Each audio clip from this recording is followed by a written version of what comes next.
Santos TV apresenta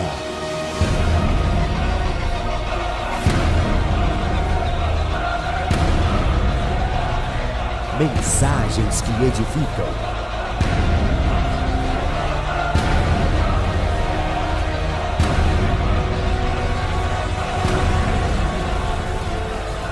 Com o apóstolo Paulo Rebiero. Provérbios 21, versículo 23, o que nós lemos semana passada diz assim: o que guarda a boca e a língua, guarda da angústia a sua alma. O que guarda a boca e a língua, guarda das angústias a sua alma. Deste texto, nós vamos na carta de Paulo aos Coríntios, na primeira dela, 1 Coríntios, capítulo de número 15. Nós vamos ler um texto bastante conhecido de todos nós. Vocês devem ter lido ele diversas vezes. 1 Coríntios, capítulo 15.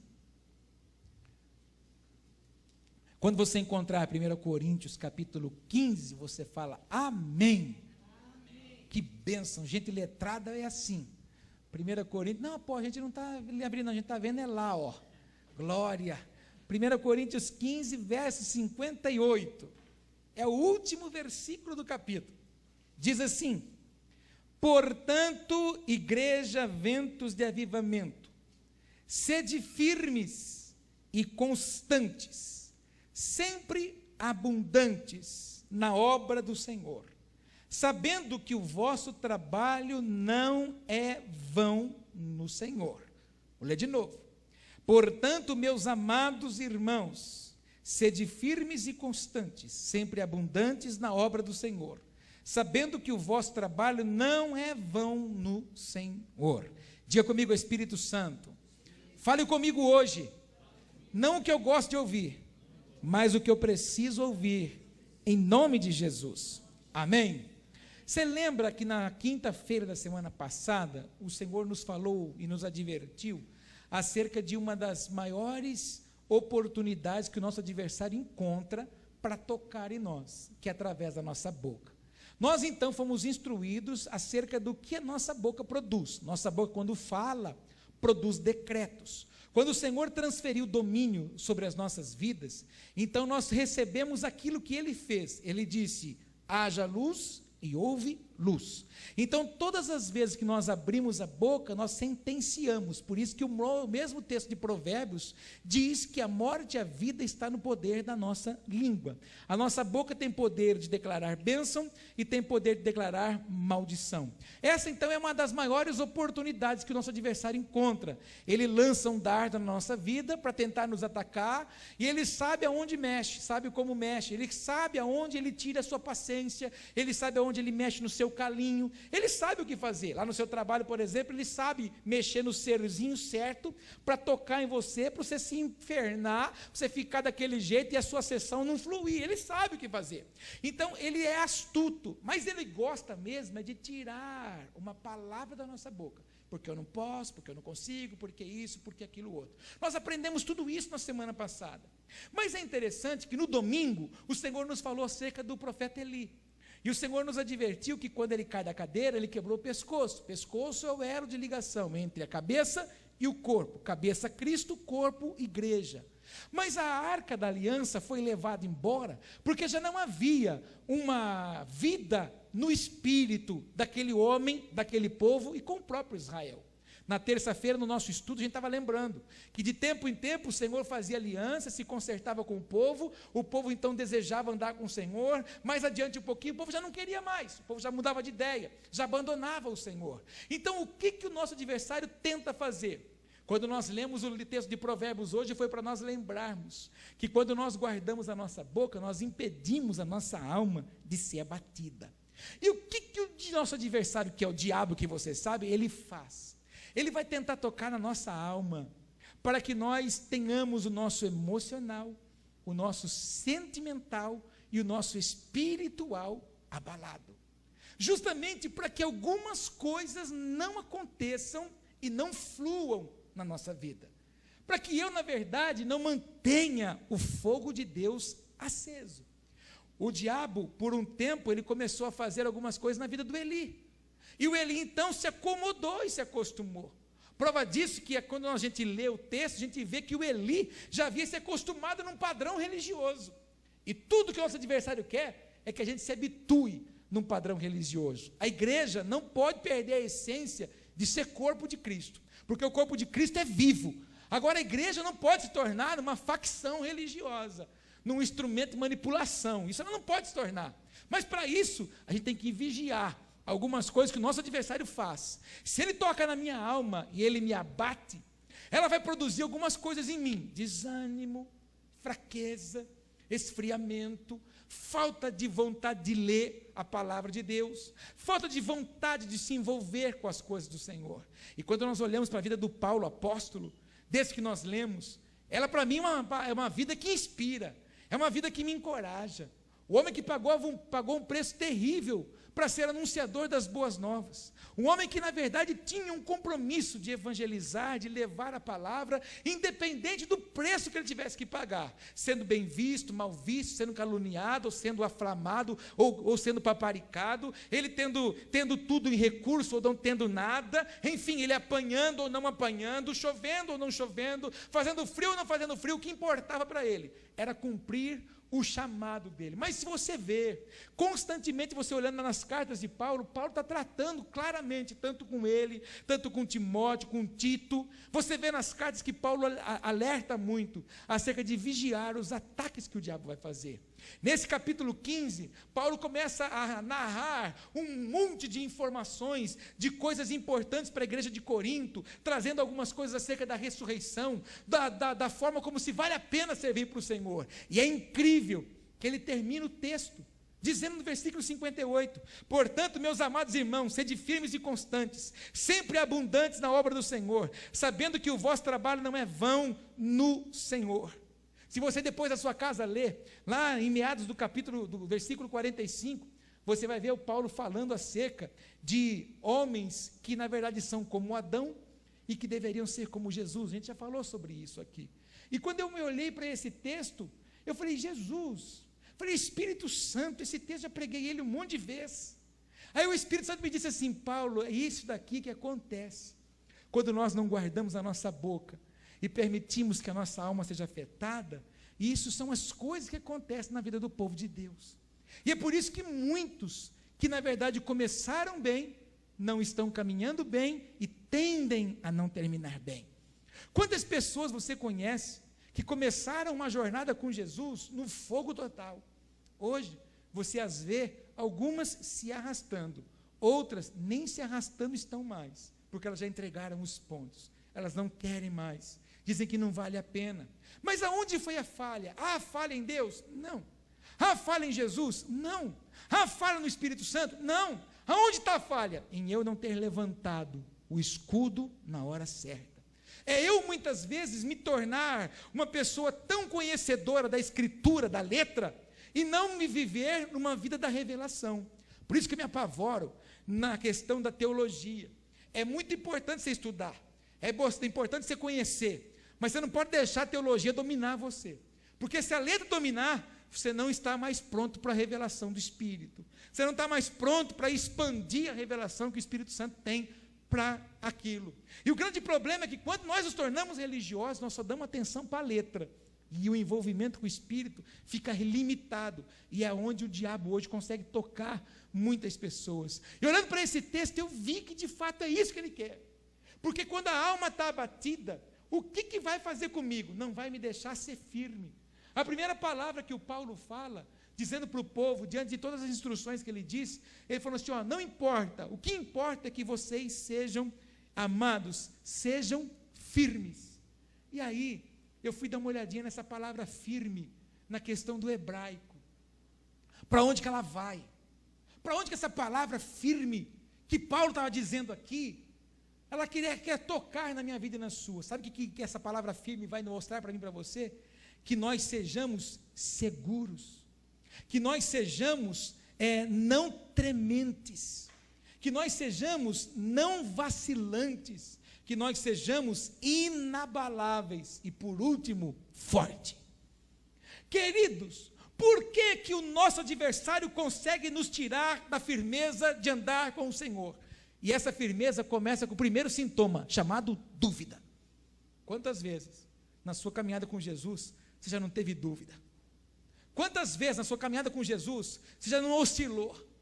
Quantas vezes na sua caminhada com Jesus você já não deu uma variada nas coisas? Opa, parece que a coisa hoje não está boa. Por quê? Porque o nosso adversário vai insistir para que eu e você fale, para que eu e você pense, para que eu e você acredite. Tá louco, parece que não vale a pena servir, parece que não vale a pena, e nisso nos torna pessoas invariáveis, pessoas sem firmeza, sem estar constante.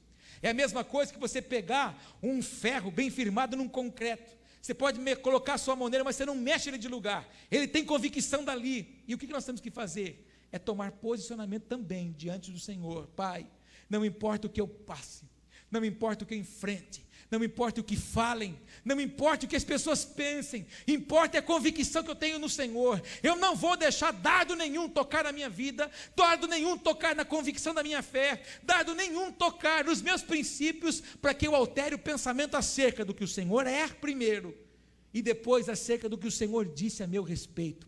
Talvez o que você precisa hoje fazer é tomar essa palavra. Não perca de vista o que Deus disse a seu respeito. Não importa o que pensem, não importa o que falem, Deus disse acerca de você, Deus vai cumprir. Deus não te chamou, Deus não te elegeu em vão, te chamou e te elegeu para um propósito. Diga isso: Deus me chamou, Deus me elegeu para um propósito. Diga: eu não vou perder de vista o que o Senhor disse a meu respeito.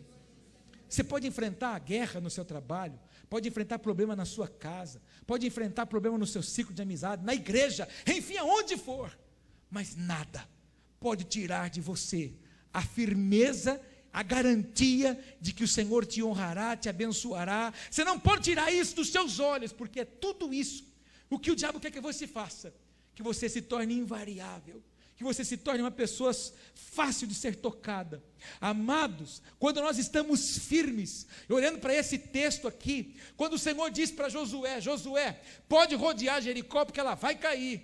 Ele teve que ser firme naquilo que Deus falou. E quantas pessoas não chegaram diante dele falando assim: Josué, você é louco, rapaz, nós estamos rodeando esse negócio aqui, essa estrutura de pedra, essa estrutura monstruosa aqui, você está louco? Ele estava certo no que Deus havia dito para ele. Quando o Senhor chega a Abraão e fala para Abraão: Abraão, o menino que eu te dei, agora você traz para mim, apresenta ele como holocausto, como sacrifício para mim, leva ele, oferece no lugar que eu vou te mostrar.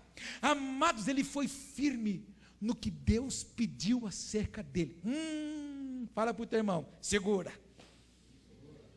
Eu não sei o que Deus está te pedindo, você está resistindo, mas entrega logo, porque senão você não vai poder ver o milagre. O Abraão conheceu ainda muito mais o Deus da providência, quando ele entregou o que ele tinha de mais precioso. Ele entregou porque ele foi firme acerca daquilo que o Eterno tinha falado com ele. Eu concordo, ele deve ter ido até aquele lugar com o seu coração moído, chorando, mas amado, ele não quis criar momento algum a adversidade contra o Senhor. Ele acreditou na palavra do Senhor, e da boca dele o próprio filho ouviu: pai, se nós vamos oferecer sacrifício, onde é que está o cordeiro? Deus vai prover. Sabe o que é isso, irmão? Fé. Eu fui movido no Espírito para que na próxima semana a gente comece um propósito aqui de algumas semanas. Quantas são? 7, 14 ou 21? Não sei. Eu sei que nós vamos viver algumas semanas. Sabe como é que vai chamar o nosso propósito? Rompendo limites pela fé. Amado, nós precisamos entrar nessa atmosfera. Há alguns de nós aqui que precisam ter a sua fé ativada. Nós precisamos se mover por fé. Fé é se mover naquilo que você não vê, mas naquilo que você crê. E quando nós estamos ouvindo essa palavra do Paulo, que o Paulo está dizendo assim, seja firme mesmo que você não veja, seja firme mesmo que você não consegue contemplar e nem apalpar, mas se o Eterno disse que vai fazer, se o Eterno disse que vai transformar, se o Eterno disse que vai restaurar, se o Eterno disse que vai restituir, se o Eterno disse que vai moldar, se o Eterno disse que vai abrir porta, Ele vai, porque nele não há variação de pensamento, e Ele não é homem para mentir, nem filho de homem para se arrepender. A única coisa que a gente precisa fazer é ser firme naquilo que Ele disse acerca de mim e de você. Profetiza isso na vida do teu irmão. Fica firme acerca daquilo que Deus profetizou acerca de você. Por favor, eu preciso que você entenda isso. Fala que você está entendendo, fala. Eu preciso que você entenda que você vem aqui na igreja, você não vem aqui para ouvir um homem falar. Você vem aqui para receber semente, irmão. Cada culto que você está aqui é uma semente que o Pai te fala. Cada palavra que nós estamos ouvindo dele aqui são sementes. Domingo, por mais simples que tenha sido a palavra, foi uma semente de que ele disse: ei, eu não quero viver sem vocês. O Espírito Santo disse isso para nós: não sejam vocês uma geração de Eli, não queiram viver sem mim, não andem segundo as suas convicções, andem ligados a mim. Amados, nós não podemos perder isso de vista. Se andarmos ligados no Senhor, não por causa das coisas que a gente vê, eu acredito se Deus fizer. Não, eu acredito porque Deus é. Eu não acredito porque eu vejo, irmão, eu acredito porque eu sei que Ele faz. Eu acredito porque Ele é um Deus de surpresas, Ele é um Deus de milagres extraordinários. Amado, não sei se você está esperando alguma coisa, mas pode bater na sua porta. E por que não bate, apóstolo? Porque enquanto não sair do seu coração, Ele não pode te abençoar. Não, então você é louco, você está falando heresia aí. Não, tem coisa que você quer muito, tem coisa que eu quero muito, tem coisa que nós queremos muito. Mas por que Ele não dá? Porque isso, no meu coração e no seu, ocupa o lugar que é dele. Então, enquanto isso não for mais prioridade, quando isso não tiver mais valor significativo para você, Ele vem e dá. Por quê? Porque a instrução dele é simples, a gente precisa entender isso. Busca reino e justiça. Busca minha presença. Dê lugar no seu coração só para mim. Porque eu sei o que você precisa, e todas as demais coisas eu te acrescento. Irmãos, deixa eu contar uma coisa para você. Meu Deus, pega isso para você nunca mais sofrer. Você não precisa correr atrás, a bênção corre atrás de você. É Bíblia, está escrito, busca reino e justiça, e todas as demais coisas te são acrescentadas. O que você conhece de crente que quer fazer justiça com a mão dele? Não tem uns crentes que você quer pegar pescoço, não, os crentes não. Não tem um povo por aí que você quer pegar pescoço de vez em quando, mas larga a mão, não precisa. Fala assim: Pai, guarda a minha vida. Eles prestem conta com o Senhor. Para de querer pedir justiça para os outros. O problema, irmão, é que a gente quer assumir o lugar do eterno. Não é o lugar do eterno nosso. O nosso é o lugar de servo. E a gente quer fazer do eterno, muitas vezes, o nosso empregado. Não é assim. Se a gente entender o princípio da palavra, não há sofrimento. Se a gente entender os princípios da bênção, amado, a Bíblia diz que os sinais seguem os que creem. E o que é crer? Fé. E o que é fé? Crer no que não existe. Então, se eu creio, os sinais seguem. E o que os crentes estão fazendo hoje? Correndo atrás de sinal. Está orando lá agora, tem abacaxi saindo da mão dele. Vamos lá pegar um abacaxi santo, então. Então, eles querem isso. Não, irmão, o sinal vem. E o que são esses sinais? Milagres, portas, oportunidades, tempos novos do Senhor sobre a sua vida. Libera essa palavra para o teu irmão, há uma estação nova para a sua vida. Fala que no mínimo ela seja a primavera de Deus. Tem alguém que se apodera da primavera de Deus?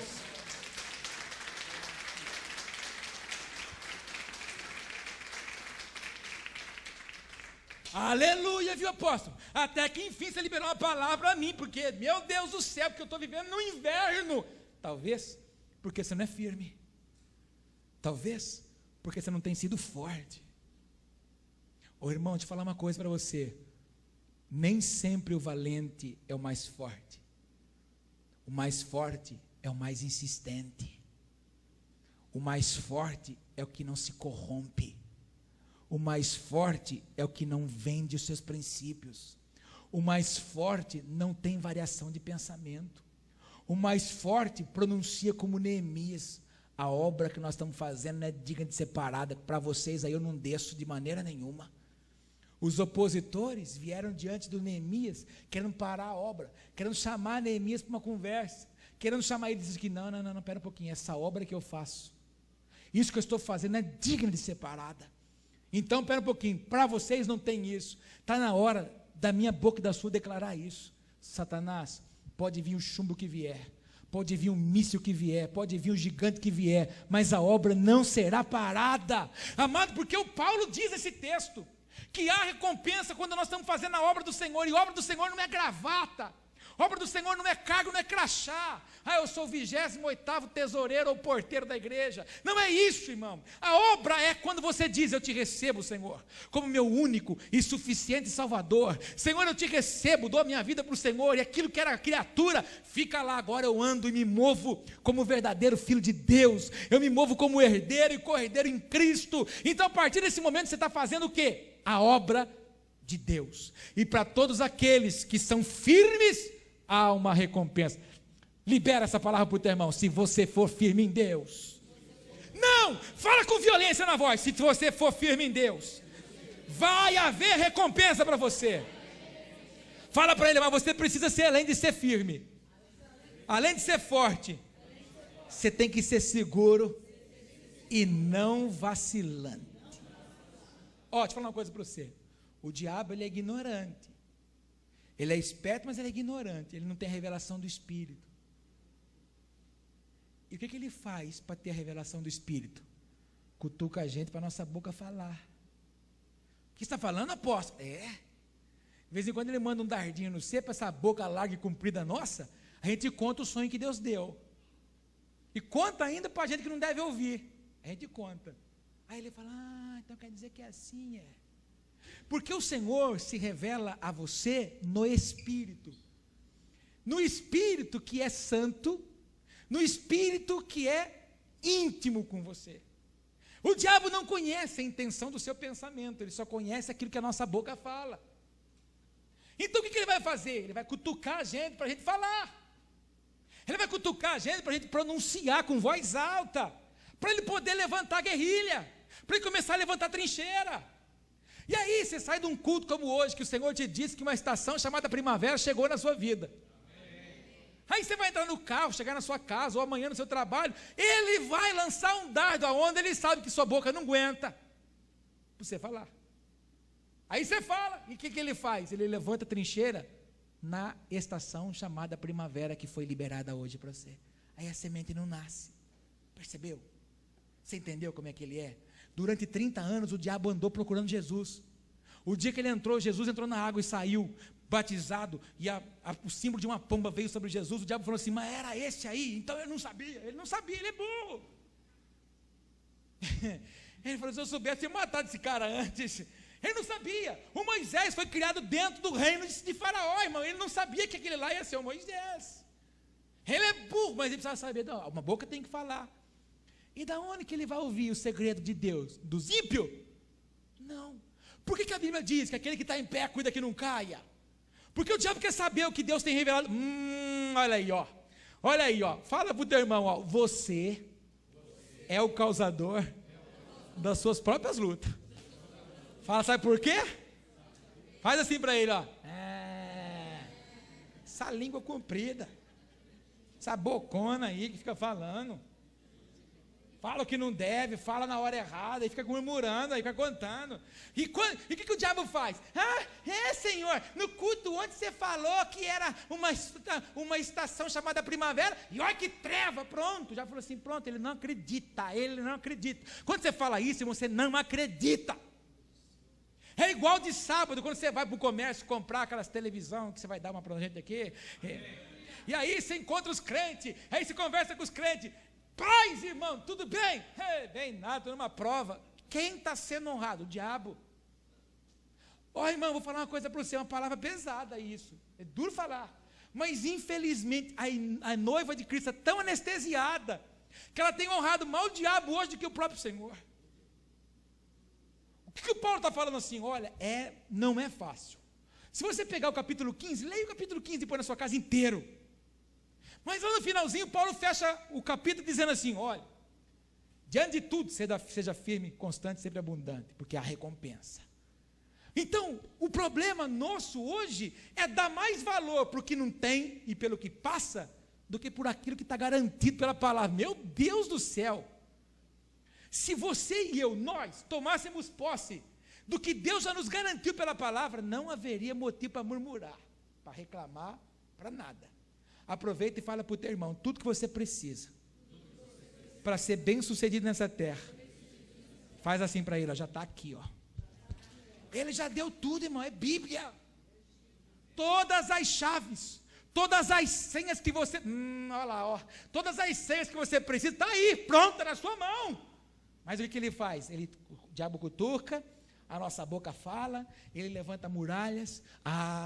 Mas se ele levantou, nós vamos bradar essa noite, como foram nos dias de Jericó, e nós vamos ver uma fenda grande no meio dessa ruína.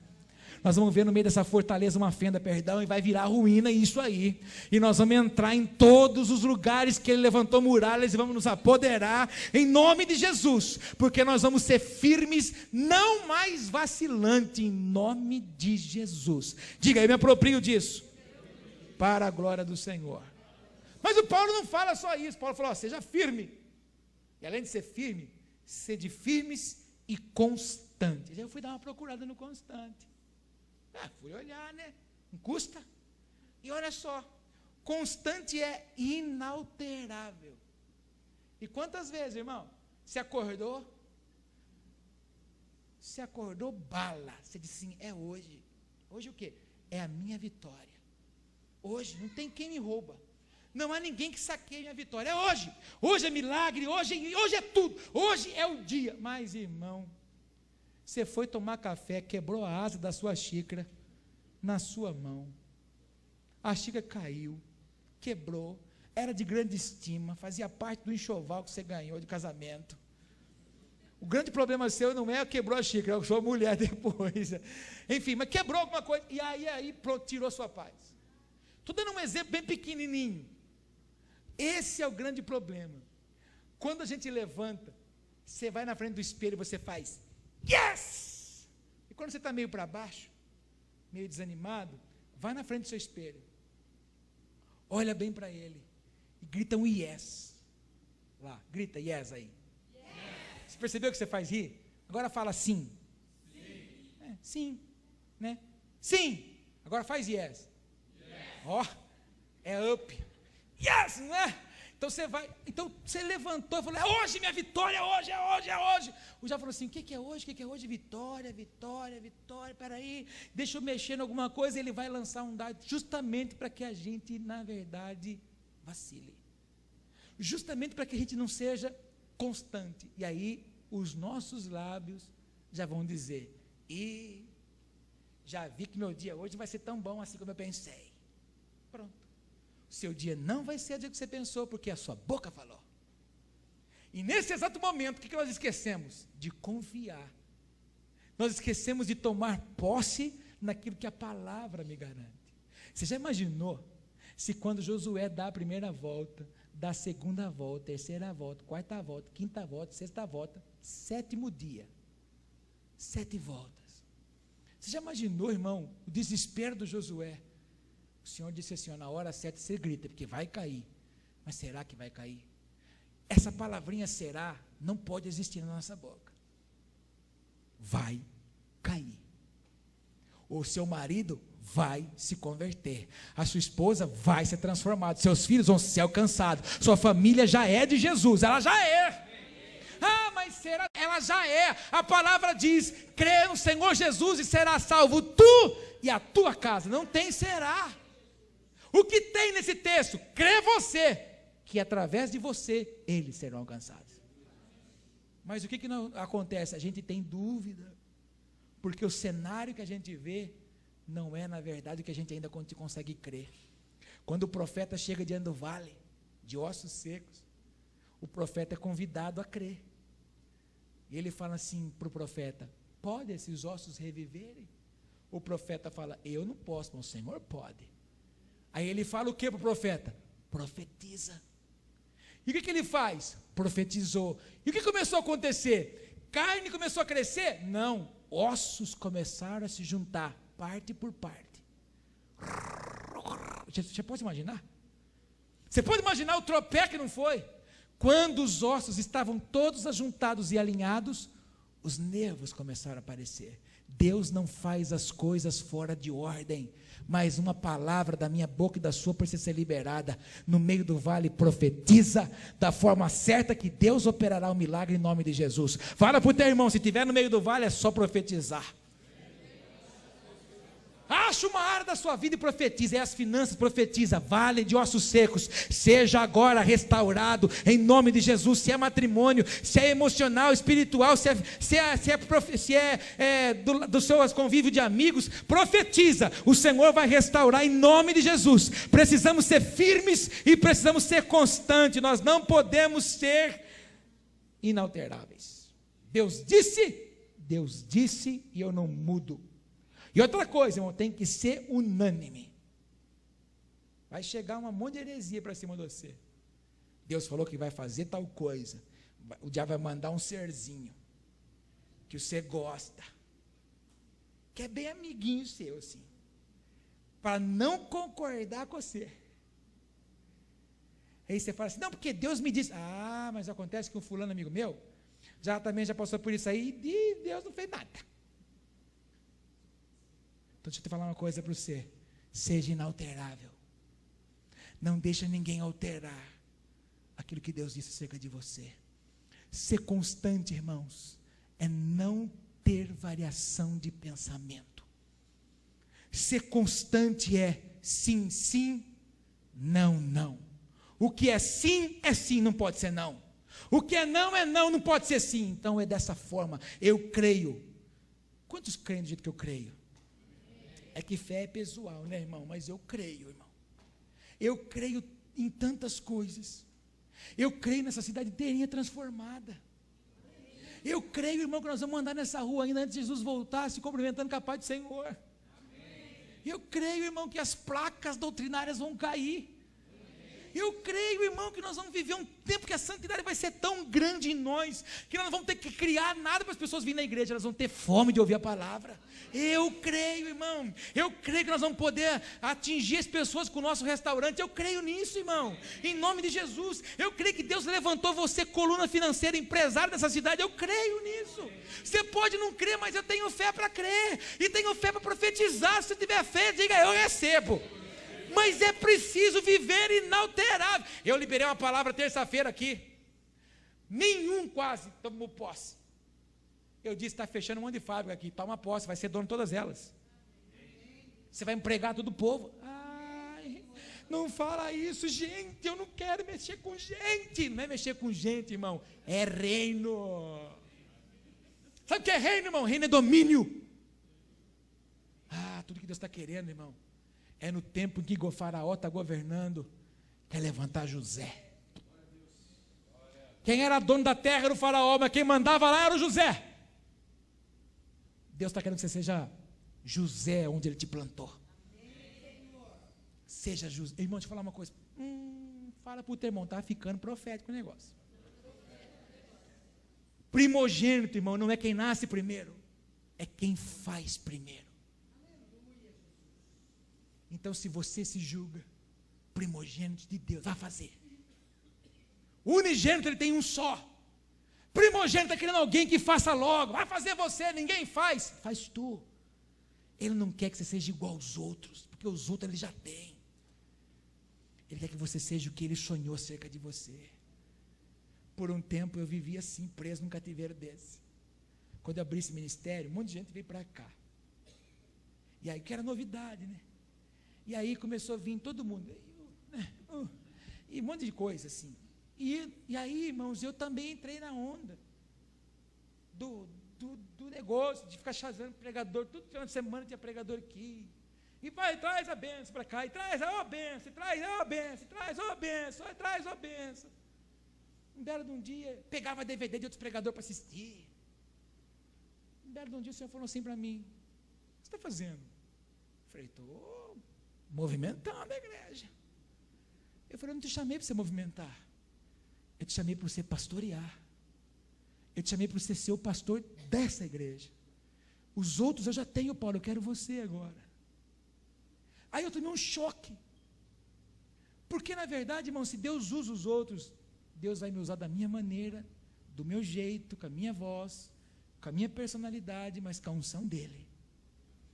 Então o grande problema nosso é a gente querer imitar os outros. Quem imita é o diabo, irmão. Deus faz novas todas as coisas. Fala isso para o teu irmão, não imite ninguém. Fala para ele, sabe por quê? O nosso Deus faz novas todas as coisas. Será que você pode dar um brado para esse Deus terrível?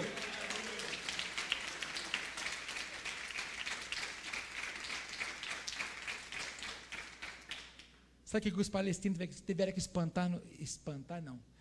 Meu cérebro fala mais depressa que minha boca. Sabe o que os palestinos tiveram que estampar nos jornais deles ontem? O Deus deles desvia os nossos foguetes no alto, não chega no alto. Os palestinos reconheceram que Deus guarda Israel, porque nem eles estão entendendo como os foguetes são abatidos. Nem eles estão entendendo que eles mandam o foguete para um canto, o foguete cai em outro. Eles mandam o foguete para um lugar povoado, o foguete cai no deserto. Esse é o Deus que eu estou pregando para você aqui. É um Deus que não ama sistema. É um Deus que ama intimidade. Deus não está procurando teólogos, irmão. Deus está procurando homens e mulheres que têm intimidade com Ele, vida com Ele. Que conhece Ele, que apalpa Ele, que sente Ele. O Espírito Santo é uma pessoa. Quer ser tratado por nós como uma pessoa. Como a gente se relaciona com pessoas, se relacionar com Ele. Tem gente que às vezes fica maluco quando a gente fala, o Espírito Santo falou comigo. Mas é porque a gente tem que conversar com Ele, porque Ele quer isso. O nosso Deus é imbatível. O Jacó, quando ele deita, coloca uma pedra na cabeça, ele tem um sonho. Ele vê uma escada. Quando ele acorda, ele fala assim: terrível é esse lugar. Por que ele fala isso? Por causa da manifestação do poder de Deus. Por isso que quando eu vou brincar com as pessoas e falo com as pessoas, eu falo para elas: Deus é terrível. Sabe por que Deus é terrível? Porque eu falo isso na minha própria vida. Eu queria A. O Senhor falou assim: o seu A não me interessa, vai para o meu B, Bíblia, que é o caminho certo. Os caminhos do Senhor são poderosos para mim e para você. Ah, meu Deus, fala isso para o teu irmão: perca o controle das suas coisas. Fala para ele: dê o controle para Deus. Pronto, larga o volante, deixa Deus guiar. Enquanto você fica ali, irmão, ó, não é para cá, aqui para cá. Os caminhos do Senhor são bem melhores do que o nosso. E os pensamentos do Senhor não são os nossos pensamentos. E sabe o que Ele tem para nós? Aquilo que o seu olho não viu. Ah, olha aqui, obrigado Espírito Santo. Olha aqui, talvez é por ser essa palavra.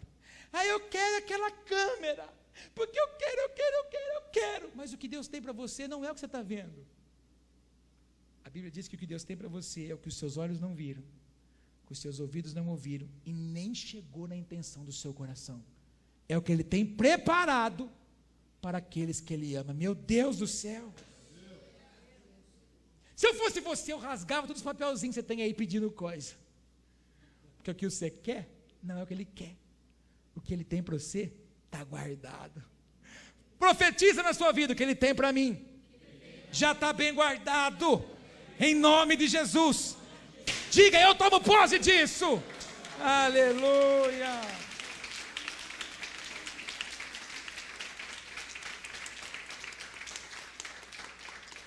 Ô, irmão, esse relógio caiu. Inclusive, se você quiser dar de presente um relógio bonito para a gente, pode dar. Esse aqui caiu e está louco. Que horas são? 9h37. Não, então está certo o relógio. 9h32? Ah, então vamos embora. Eu pensei, irmãos, por Deus do céu, eu cheguei aqui hoje, estava 18 minutos atrasado. Ah, agora eu vi. Eu estava orando no tempo ali. Aí ele muda esse. Então nós vamos embora. Então repete comigo: firme, constante. Viu? Antes disso, eu falo mais 1 hora.